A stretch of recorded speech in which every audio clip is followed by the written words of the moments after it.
முத்துவேல் வீட்டு ஆளுங்க இங்கே விருந்துக்கு வர்றாங்கங்கிறத தெரிஞ்சுக்கிட்டு கடைக்கு போகிற பாண்டியன் அங்கே சந்தோஷத்தில், டேய் சரவணா, 11:30 மணிக்கு மேலே யாருக்கும் எதையும் பொருளெல்லாம் கொடுக்க வேண்டாம்டா, கடையை இன்னைக்கு க்ளோஸ் பண்ணிவிட்டு நம்ம நேரமே வீட்டுக்கு போகணும் அப்படின்னு சொல்ல, உடனே சரவணன் சொல்கிறாரு, என்னப்பா சொல்கிறீங்க? என்றைக்குமே கடை ஒரு நாள் கூட லீவு விடக்கூடாதுன்னு தீபாவளி பொங்கல் அன்னைக்கு கூட கடையை திறந்து வச்சுட்ருப்போம். இன்றைக்கி என்னப்பா ஹாஃப் டே லீவு விடணும்னு சொல்கிறீங்க? எனக்கே சர்ப்ரைஸாக இருக்குப்பா அப்படின்னு சொல்லிட்டு சரவணன் சொல்கிறாரு.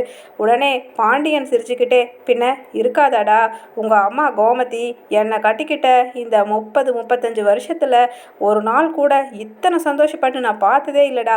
இன்னைக்கு பார்த்தியா அவள் எவ்வளோ ஒரு சந்தோஷத்தில் துள்ளி குதிச்சு சின்ன பிள்ளை மாதிரி மாறிட்டு இருந்தா. அவள் அண்ணங்களும் அவங்க அம்மாவும் நம்ம வீட்டுக்கு சாப்பிட வர போகிறத இப்போ போய் பாரு. அவள் தடபுடலாக என்னென்ன விருந்து செஞ்சு வச்சுருப்பா தெரியுமா? 11:30 ஆச்சு, சரி நம்மளும் போகணும்லடா. நம்ம வீட்டுக்கு ஒருத்தங்க விருந்துக்கு வரும்போது எப்படா சரவணா நம்ம இல்லாமல் இருந்தால் நல்லா இருக்காது. நான் அதுக்காகவும் இல்லாமல் கூட என்னோடய பொண்டாட்டி கோமதி அவள் முகத்தில் எவ்வளவு சந்தோஷப்படுறாங்கிறத பார்த்தே ஆகணும்டா அப்படின்னு சொல்லிட்டு தன்னோட கடந்த கால நினைவுகளை அப்படியே லேசாக மலர்ந்த முகத்தோட கோமதியை பற்றி நினச்சி பார்த்துட்டே, சரி சரி கிளம்பலாம் அப்படின்னு சொல்ல, உடனே சரவணன் சொல்கிறாரு, சரிப்பா நீங்கள் வேணா போங்க, நான் வேணா கடையில் இருக்கேன் அப்படின்னு சொல்கிறாரு. உடனே பாண்டியனோ, இல்லைடா சரவணா, இல்லை, உன்னை தனியாக விட்டுட்டு போனால் உனக்கு மனசு கெட்டு போயிடும். கடைக்கு வர்றவங்க போகிறவங்க மயிலை பற்றி ஏதாவது கேட்பாங்க. வேண்டாம், வா நீயும் வா. அவங்கெல்லாம் விருந்து முடிச்சுட்டு போனதுக்கப்புறமா 2 மணிக்கு மேலே வந்து நாமளும் கடையை திறந்துக்குவோம் அப்படின்னு சொல்லிட்டு பாண்டியன் சொல்கிறாரு. உடனே சரவணனும் சரிப்பா அப்படின்னு பாண்டியனும் சரவணனும் கிளம்பி வீட்டுக்கு வர்றாங்க. அப்போ அங்கே முத்துவேல் சக்திவேல் வீட்டில் சக்திவேலும் முத்துவேலோ, அண்ணே என்னண்ணே உறுதியாகத்தான் சொல்கிறீங்களா? அந்த பரதேசி பைய வீட்டில் நம்ம விருந்துக்கு போய்த்தான் ஆகணுமா அப்படின்னு கரெக்டாக டைம் 11:45 இருக்க சக்திவேல் கேட்குறாரு முத்துவேல் கிட்ட. உடனே முத்துவேலோ, டே சக்தி, நான் ஒரு வாட்டி சொன்னேன்னா நான் அதை மாற்ற மாட்டேன்னு உனக்கே தெரியாதா? ஆமாம், போய்த்தான் ஆகணும், என்ன பண்ணுறது, ஆத்தாவோட சந்தோஷத்துக்காகவாவது போய்த்தான் ஆகணும் அப்படின்னு சொல்ல, உடனே உள்ளே இருந்து குஷியாக கிளம்பி அப்பத்தா நல்லா நீட்டாக சாரியெல்லாம் கட்டிட்டு வர்றாங்க. வந்த அப்பத்தா முகத்தில் அப்படியே எல்லா பல்லும் தெரிய, உடனே முத்துவேல் சொல்கிறாரு, ஆத்தா என்னாத்தா உனக்கே நான் 33 பல்லும் தெரியுது அப்படின்னு சொல்ல, உடனே அப்பத்தா கோச்சுக்கிட்டு, என்னடா சக்தி, கிளம்பி போகிற நேரத்துக்கு இப்படி வாயை பிடுங்கிட்டு இருக்க? ஆமாம், எங்கே மாறி வடிவெல்லாம் காணோம் போல அப்படின்னு சொல்ல, இதோ அத்தை நாங்களும் ரெடியாகி வந்துட்டோம் அப்படின்னு சொல்லிட்டு அழகாக பட்டு புடவையெல்லாம் உடுத்தி மாரியும் வடிவும் கிளம்பி வர்றாங்க. உடனே அங்கே குமார் மட்டும் சோகமான முகத்தோட நிற்க, உடனே அங்கே அப்பத்தா கேட்குறாங்க, என்னடா குமார் நீ வரலையா அப்படின்னு கேட்க, உடனே அங்கே மாறி சொல்கிறாங்க, ஆமாம், குமாருக்கு அங்கே போய் அரசிக்கையால் சாப்பிட்டோன்னா அன்னைக்கு ஒரு நாள் சாம்பார் சாப்பாடு சாப்பிட்டானே, இட்லியும் சாம்பாரும் அபிஷேகம் பண்ணாலே அதை நினச்சி பயந்துட்டு நிற்கிறான் போல அப்படின்னு சிரிக்கிறாங்க மாரியும். உடனே பக்கத்தில் நிற்கிற சக்திவேல், என்னங்கடி என்ன ஆளாளுக்கு என்னமோ எங்கள் ஆத்தா சந்தோஷத்துக்கு வேண்டி அந்த வீட்டுக்கு போகலான்னு நினச்சா நீங்கள் என்னமோ என் பிள்ளையையும் இலக்காரமாக பேசுகிற அளவுக்கு அவன் ஒன்றும் குறைஞ்சி போகலை. இப்படியெல்லாம் பேசுனீங்கன்னா நாங்கள் அந்த வீட்டுக்கே வரல அப்படின்னு சொல்லிட்டு சொல்கிறாரு.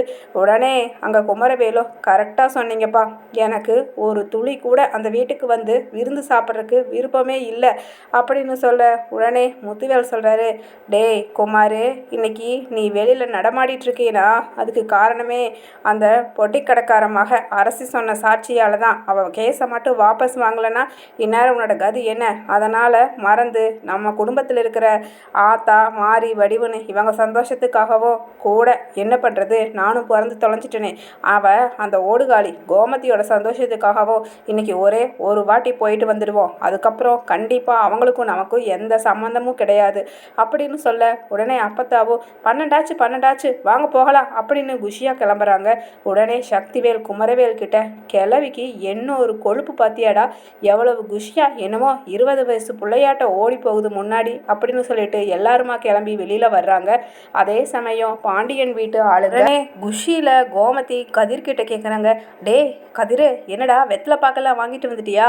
ஆமாம், முன்னாடி வரவேற்பில் வைக்கிறதுக்கு ஆப்பிள் ஆரஞ்சு அதெல்லாம் வாங்கிட்டு வந்துட்டியா அப்படின்னு சொல்ல, உடனே பாண்டியன் சிரிச்சுக்கிட்டே, கோமதி உன்னோட அலப்பறை தாங்க முடியல, வரப்போகிறது உங்கள் வீட்டு ஆளுங்க ஒரு 5 பேர், அது 6 பேர், அவங்கள தவிர வேறு யார் வரப்போகிறா? நீ தேவையில்லாமல் எதுக்கு இந்த வரவேற்பு அது இதனெல்லாம் பெருசுப்படுத்திக்கிட்டு இருக்க அப்படின்னு சிரிக்க, உடனே கோமதி, பேசாமல் இருங்க, உங்களுக்கு ஒன்றும் தெரியாது, இத்தனை வருஷம் கழித்து என் அண்ணங்க நம்ம வீட்டுக்கு சாப்பிட வர்றாங்க, அவங்களுக்கு வரவேற்பு சும்மா தடபுடலாக இருக்க வேண்டாம், அதுக்கு தான் அப்படின்னு சொல்ல உள்ளே இருந்து வந்த மீனா, அத்தை இந்தாங்க எல்லாம் வரவேற்புக்கு பன்னீர் தெளிக்கிறது, அப்புறம் ஆப்பிள் ஆரஞ்சு பிளேட்டுன்னு எல்லாமே வச்சாச்சு அப்படின்னு சொல்ல அவங்களும் உள்ளே வர்றதுக்காக அவங்க வாசலில் நின்று பார்க்க இங்கே பாண்டியனும் வாங்க என்ன யோசிச்சுட்டு நிற்கிறீங்க அப்படின்னு கூப்பிடுறாங்க.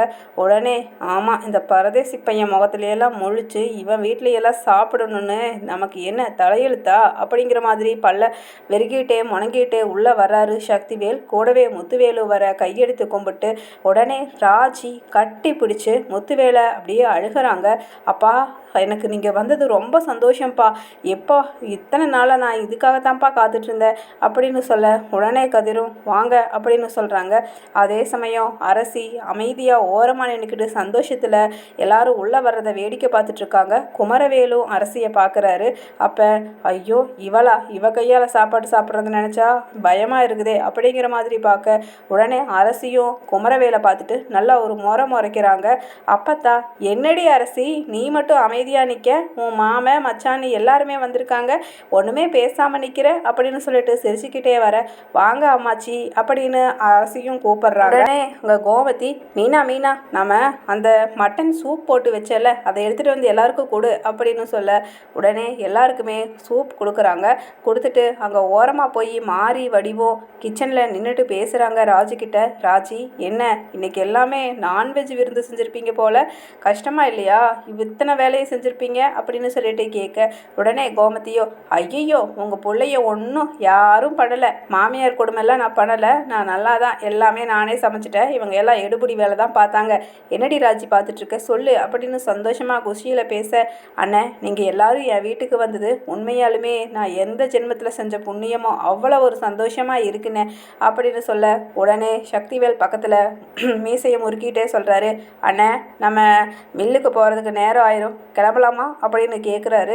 உடனே அடடே அண்ணே என்னண்ணே வாங்கண்ணே சாப்பிட்றதுக்குன்னு வந்துட்டு எப்படின்னா சாப்பிடாம போகிறது, என்னடி பார்த்துட்ருக்குற மீனா சீக்கிரம் இலைய போடு அப்படின்னு சொல்லிட்டு தலவாழை இலையால் எல்லா ஸ்வீட்டு அதுக்கப்புறம் நான்வெஜ் விருந்தா எல்லாத்தையுமே வைக்கிறாங்க பிளேட்டில். அங்கே இலையில் கோமதியும் அப்புறம் அங்கே மீனா ராஜினி எல்லாருமா சேர்ந்து உடனே அண்ணே வாங்கண்ணே சாப்பிடலாம் அப்படின்னு சொல்ல அங்கே பாண்டியனும் வாங்க சாப்பிடலாம் அப்படின்னு சொல்ல உடனே மாரியும் வடிவும் முதல்ல அண்ணங்களும் அண்ணன் பாண்டியன் அண்ணனும் உட்காரட்டும், என்ன கோமதி உங்கள் அண்ணனும் எங்கள் அண்ணனும் உட்காரட்டும், அதுக்கப்புறம் லேடிஸ் எல்லாம் ஒன்றா உட்காந்து சந்தோஷமாக பேசி சிரிச்சுட்டு சாப்பிடலாம் அப்படின்னு சொல்ல உடனே சக்திவேல் மாரியை பார்த்துட்டு முறைக்கிறாரு. இவளுக்கு என்ன ஒரு கொழுப்பு, ஒரு நாள் போனால் போகுதுன்னு இங்கே அண்ணன் சொல்லிச்சுன்னு வந்தால் இவ இங்கே உட்காந்துட்டு விருந்து சாப்பிட்டு சிரிச்சுட்டு பேசுகிறாளா, பாடி மாறி உனக்கு வீட்டில் வா இருக்குது அப்படிங்கிற மாதிரி பார்க்க உடனே மாறியும் அப்படிங்கிற மாதிரி ஓரக்கடலை பார்த்துட்டு கோமதி முதல்ல அவங்களுக்கு போடலான்னு சொன்னேன் அப்படின்னு சொல்லிட்டு சமாளிக்கிறாங்க. உடனே சரி மாறி நீங்கள் உட்காருங்க அண்ணங்களுக்கெல்லாம் முதல்ல பரிமாறுறது அப்படின்னு சொல்கிறாங்க. உடனே மாரியோ இல்லை இது என்ன நம்ம வீடு தானே நானும் பரிமாறுறேன் அப்படின்னு சொல்லிட்டு அங்கே மாரியும் ஓடி பரிமாறுறாங்க. அப்போ பாண்டியனும் ஒரு சேர் காலியாக இருக்க, முத்துவேல் சக்திவேல் ஒரு சேர் 2 சேரில் உட்காந்துருக்காங்க, குமரவேலும் பக்கத்தில் உட்காந்துருக்க, இன்னொரு 4வது சேரில் அங்கே யாரும் உட்காராதுன்னு தெரியாமல் நினைக்கிட்டு இருக்கும் பொழுது உடனே அப்பா வாங்கப்பா வந்து நீங்களும் உட்காருங்கப்பா அப்படின்னு கதிர் கூப்பிடுறாரு. உடனே அங்கே பாண்டியனும் டே கதிர் இல்லை நீங்கள் உட்காருங்க அப்படின்னு சொல்கிறாங்க.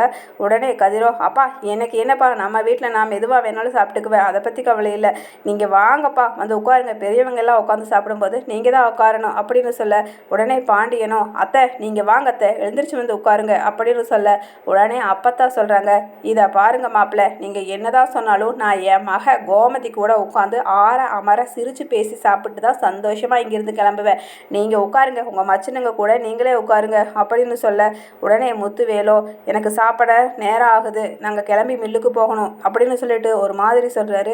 உடனே பாண்டியனோ சரி நானே உட்கார்றேன் அப்படின்னு சொல்லும் பொழுது உடனே மடார்னு எழுந்திரிச்சிடுறாரு சக்திவேல். இவன் எதுக்கால தகுதி தராதரன் தெரியாமல் இவ தான் ஓடி போய் நம்ம மான மரியாதையை கெடுத்தானா நாமளும் இவனும் சமமா அப்படிங்கிற மாதிரி எழுந்திரிக்க உடனே முத்துவேல் தொண்டையை கருமறாரு. என்னடா என்னடா சக்தி அப்படின்னு. இல்லைண்ணே இல்லை, ஃபோன் வந்துச்சு, அதுதான் வெளியில் போய் பேசிட்டு வரலான்னு அப்படின்னு சொல்லிட்டு அப்படியே எந்திரிக்கிறாரு சக்திவேல். உடனே முத்துவேலோ, டேய் சக்தி, பரவாயில்ல, என்ன ஃபோனாக இருந்தாலும் இன்னைக்கு ஒரே ஒரு நாள் ஆஃப் பண்ணி வை, இன்னும் 1 மணி நேரத்தில் அதுக்கப்புறம் நம்ம எல்லா வேலையையும் பார்த்துக்கலாம் அப்படின்னு, இதுதான் கடைசி அப்படிங்கிறத சொல்லாமல் சொல்கிறாரு முத்துவேல். உடனே சக்திவேலோ, சரிண்ணே சரி அப்படின்னு சொல்லிட்டு பல்ல வெறுகிட்டு அங்கே உட்கார. உடனே குமரவேல் சொல்கிறாரு, ஐயையோ என்ன இவளா நமக்கு பரிமாறதுக்கு வர்றா அப்படிங்கிற மாதிரி அங்கே மட்டன் குழம்பு அங்கே தூக்க எடுத்துகிட்டு வர்ற அரசியை பார்த்துட்டு, இல்லை எனக்கு குழம்பெல்லாம் வேண்டாம் அப்படின்னு சொல்ல. உடனே அரசியோ சிரிச்சுட்டு, பயப்படாமல் சாப்பிடுங்க, தலையிலலாம் கொட்ட மாட்டேன் அப்படின்னு சொல்லிட்டு சிரிக்கிறாங்க. உடனே அதை பார்த்துட்டு ஓரமாக உட்காந்துருக்கிற அப்பத்தா மாரியோட காதுக்குள்ளே கிசுகிசுப்பாக சொல்கிறாங்க, ஏ மாரி பாத்தியாடி, என் பேரனும் என் பேத்தியும் 2 பேரும் சந்தோஷமாக பேத்தி பரிமாற பேரை சாப்பிட்றான். உண்மையிலேயே இவங்க 2 பேரும் ஜோடி சேர்ந்தா இந்த குடும்பம் மறுபடியும் எந்த பிரச்சனையும் இந்த மாதிரியெல்லாம் இல்லாமல் சந்தோஷமாக இருக்கும்ல அப்படின்னு சொல்லிட்டு சிரிக்க. உடனே மாறி சொல்கிறாங்க, அத்தை நீங்கள் கொஞ்சம் வாயை மூடுங்க அத்தை, யாராவது காதில் விழ போகுது, இப்போ தான் ஒன்று சேர்ந்துருக்கோம், இதில் மறுபடியும் இப்படியெல்லாம் ஏதாவது பேசி பிரச்சனை ஆகிட போகுது அப்படின்னு சொல்கிறாங்க. உடனே அப்பத்தான் சொல்கிறாங்க, ஏய் மாறி பேசாமல் இரு, உன் புருஷன் ஒருத்தன் மட்டும் இந்த மாதிரி பிரச்சனை பண்ணாமல் இருந்தான்னா என் மக கோமதி கிட்ட பேசுகிற மாதிரி பேசி எப்படியாவது என் பேத்தியை நம்ம வீட்டுக்கு மருமகளாக அழைச்சிட்டு வந்துடுவேன் அப்படின்னு சொல்லிட்டு அப்பத்தாவும் சொல்ல. அங்கே எல்லாருமா சாப்பிட்டு முடிச்சுட்டு கொஞ்சம் நேரம் கூட இனி இருக்கக்கூடாதுங்கிற மாதிரி பிடிக்காதவர் போல சக்திவேலோ குமரவேலோ, சரி அண்ணே நான் மில்லுக்கு போகிறேன், நீங்கள் வாங்க அப்படின்னு சொல்ல. உடனே கோமதி சொல்கிறாங்க, அண்ணே இந்தாங்க அண்ணே, வெத்தலை பாக்கு எடுத்துக்கோங்க அப்படின்னு சொல்ல. எனக்கு வெத்தலை பாக்கு போடுற பழக்கம்லாம் கிடையாது, நான் வரேன் அப்படின்னு சொல்ல. உடனே கோமதி, அண்ணே இருங்கண்ணே, உங்கள் காலில் விழுந்து எனக்கு ஒரே ஒரு வாட்டி ஆசீர்வாதம் பண்ணி நல்லா இருமான்னு மட்டும் சொல்லுங்கண்ணே அப்படின்னு சொல்லிட்டு காலில் விழுகிறாங்க. உடனே சக்தி வேலும், நான் சொல்லாட்டி என்ன, இத்தனை நாளாக நல்லா தானே இருந்தேன், நான் கிளம்புறேன் அப்படின்னு சொல்லிட்டு கிளம்பி போக. உடனே முத்துவேல் காலையும் விழுகிறாங்க கோமதி. அப்படியே கண்ணீர் மல்க முத்துவேல் கோமதியை எழுப்பி நல்லா இருமா அப்படின்னு வெளியில் சொல்லாமல் சொல்லிக்கிட்டு கிளம்பி போயிடுறாரு. அதுக்கப்புறம் அப்பத்தா கிட்ட பாண்டியர் சொல்கிறாங்க, எப்படியோ அத்தை நீங்கள் நினச்சதை சாதிச்சிட்டீங்க, உங்கள் மகளோட சந்தோஷத்தை நிறைவேற்றிட்டீங்க அப்படின்னு சொல்ல. உடனே அப்பத்தா சொல்கிறாங்க, ஆமாம் மாப்பிள்ளை ஆமாம், இந்த கட்டை உயிரோடு இருக்கிறதுக்குள்ளே இன்னும் ஒரு ஆசை என் மனசுக்குள்ளே வச்சுருக்கேன், அதுவும் நிறைவேறிட்டா போதும் அப்படின்னு சொல்ல. உடனே பாண்டியன் சிரிச்சுக்கிட்டே, அத்தை அது என்ன ஆசை அத்தை சொல்லுங்கள், எங்களால் முடிஞ்சால் நாங்கள் நிறைவேற்றி வைக்கிறோம் அப்படின்னு கதிரும் சொல்ல.